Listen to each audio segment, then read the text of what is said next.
Assalamualaikum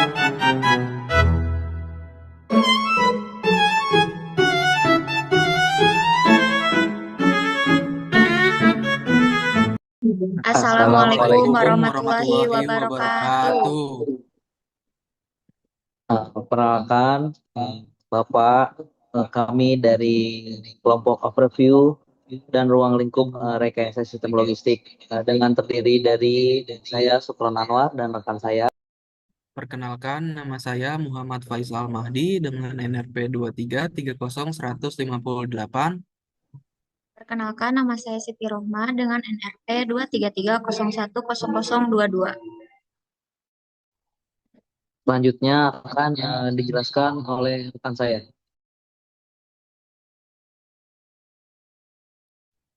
Oke, kita memasuki pendahuluan yang dimana ada pengertian tentang rekayasa logistik.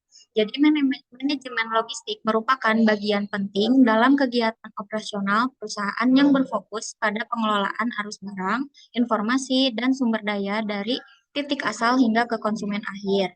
Jadi, pengelolaan yang efektif tidak hanya memastikan ketersediaan barang, tetapi juga membantu perusahaan menghemat biaya dan meningkatkan kepuasan pelanggan melalui sistem distribusi yang terencana.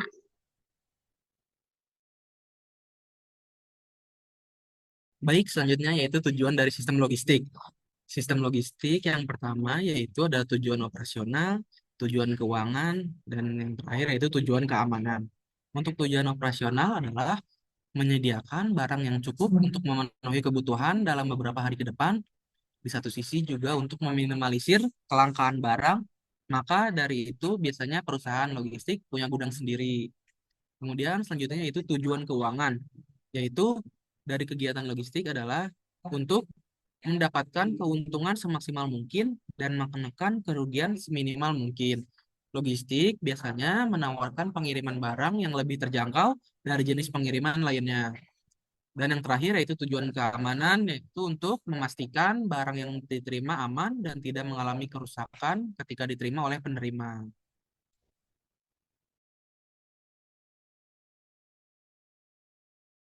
Selanjutnya ada komponen utama dalam logistik, yaitu dari manusia. Jadi manusia ini adalah tenaga kerja yang menjalankan dan mengawasi operasi logistik. Selanjutnya ada peralatan dan teknologi, eh, terdiri dari alat angkut, sistem informasi, dan perangkat gudang. Selanjutnya ada infrastruktur yang terdiri dari jalan, pelabuhan, bandara, serta gudang. Selanjutnya yang keempat ada informasi. Terdapat data dan komunikasi yang menghubungkan semua pihak. Selanjutnya yang terakhir ada anggaran dan biaya. Terdiri dari elemen yang perlu dikelola agar operasional logistik tetap efisien. Selanjutnya ruang lingkup logistik. Yang pertama itu transportasi. Jadi pengaturan moda transportasi itu seperti truk, kapal laut, atau pesawat udara agar barang sampai tepat waktu. Nanti ada pergudangan. Pergudangan ini tuh mengelola, menyimpan barang secara efisien dengan sistem kontrol stok dan rotasi barang. Selanjutnya ada pengemasan dan labeling. Eh, Menjamin keamanan barang selama pengiriman dan memberikan informasi yang akurat melalui label. Selanjutnya ada yang keempat, manajemen persediaan. Itu menghitung stok masuk dan keluar agar tidak terjadi overstocking atau kekurangan. Selanjutnya ada distribusi dan delivery. Itu menentukan rute dan jadwal pengiriman paling optimal untuk menekan biaya dan meningkatkan kepuasan pelanggan. Dan terakhir ada sistem informasi logistik. Itu menggunakan software logistik dan teknologi seperti GPS, WMS, atau ERP untuk mendukung proses logistik secara digital.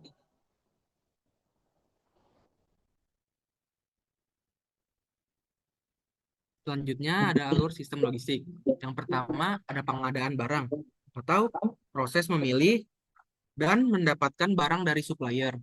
Selanjutnya yang kedua ada transportasi, yaitu mengatur pengangkutan barang dari gudang ke konsumen.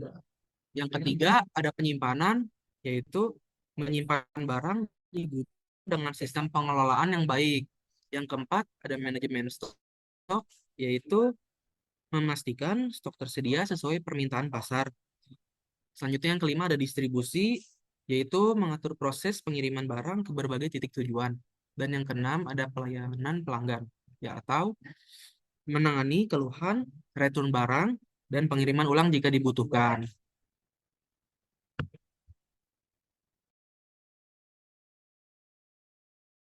Nah, untuk manfaat dari sistem logistik itu yang pertama ada efisiensi dan penghematan biaya, yang dimana perusahaan dapat mengurangi biaya operasional dengan mengoptimalkan transportasi, gudang, dan manajemen stok. Selanjutnya itu yang kedua, layanan lebih cepat. Nah, di sini konsumen akan mendapatkan barang lebih cepat yang pada akhirnya meningkatkan loyalitas pelanggan. Yang ketiga itu peningkatan daya saing. Di sini, perusahaan yang mampu mengirimkan barang dengan cepat dan aman akan lebih dipercaya oleh semua pelanggan yang memesan. Nah, untuk yang keempat itu ada pengurangan resiko. Manajemen logistik yang terencana membantu meminimalisir resiko kehilangan, keterlambatan, dan juga kerusakan barang. Yang terakhir, mendukung keberlanjutan.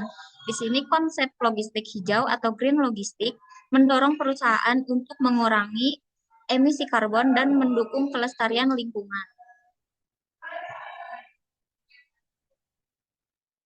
Baik, selanjutnya ada contoh rekayasa sistem logistik. Yang pertama ada pada jasa kirim. Contohnya yaitu pada JNE. Nah, sistem mengatur pengiriman paket dari pengirim ke penerima. Selanjutnya ada di minimarket, contohnya di Indomaret atau Alfamart. Nah, di sana sistem mengatur stok barang agar selalu tersedia ketika dibutuhkan. Dan yang terakhir yaitu Pertamina. Nah, Pertamina sendiri itu mengatur distribusi bahan bakar dari depot ke SPBU agar tidak terjadi keterlambatan pengiriman. Oke, selanjutnya ini referensi-referensi yang kami gunakan dalam proses pembuatan PowerPoint ini untuk presentasi. Yang pertama ada Taruna Bakti University, kedua dari Mobitech, ketiga dari Universitas Logistik dan Bisnis Internasional, yang keempat ada Jubelio Logistik, selanjutnya ada Klik Logistik. Mungkin Sekian presentasi dari kelompok kami. Selebihnya mohon maaf.